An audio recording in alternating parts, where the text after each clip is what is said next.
deze die blijven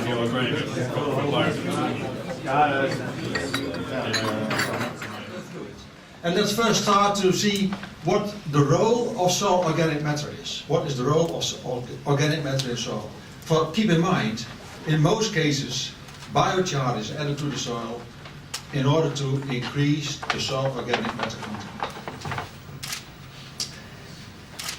The role of soil organic matter is quite complex. SOM plays a role in soil biology. Soil organic matter is the major source of energy and nutrients for microorganisms. It also plays a role in soil physics and soil structure, especially in water retention. And it plays a role in soil chemistry.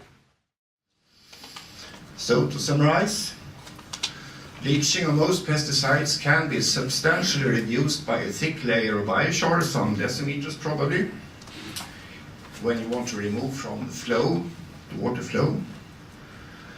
But very low leaching, if the pesticide is first adsorbed to the thin layer, just 1-2 centimeters is enough on the surface.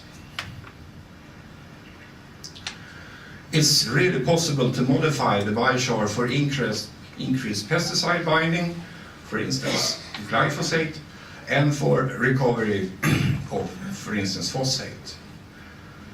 And recovery using the magnetic. And biochar periclase nanocomposites have a very large phosphate and nitrate also binding capacity. And such P and N enriched biochars can potentially be used as slow release fertilizers. They showed in this paper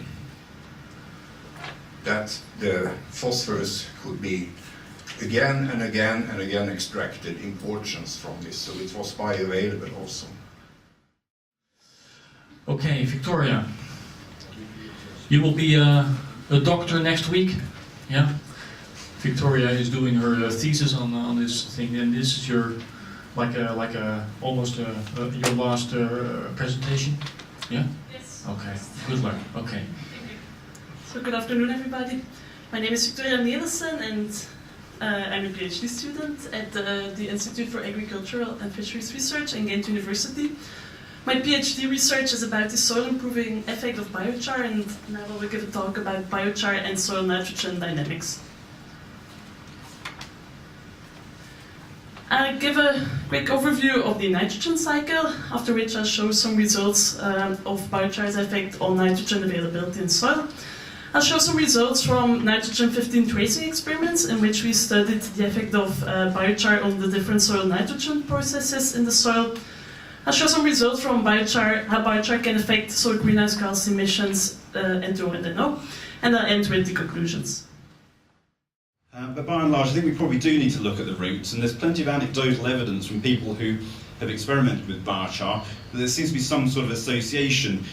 And it's way back in like mid-2000s, I was in Brazil where they'd already started setting up what they called biochar experiments, which were really trying to find a useful end use for charcoal fines. There's 20 million tons of charcoal being produced industrially in Brazil, and 2 million tons of waste charcoal fines. So, the perspectives, I think, that, and again, this is my personal view on this, subsoil transformation of low productive soils is possible, and that is also giving completely new possibilities of crop choice. Today, you cannot grow all crops on these soils. You will have normally in Denmark pastures, and after this revitalization of the soil, you can actually start growing cash crops.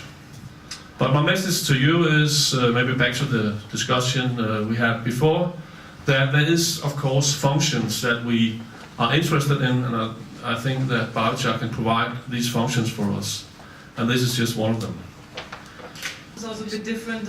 I'm working on how these materials can potentially be used as fertilizers, and I have a focus on phosphorus. Yes, we are then doing lab greenhouse and field experiments with these materials, and as I said, I'm concentrating on the fertilizer value, but colleagues are also looking more at this carbon sequestration aspect. And we are then in the lucky situation that we can talk with the people from the gasification technology and discuss with them how these gasifier settings could probably be changed in favor of some characteristics we would like to have in the char materials.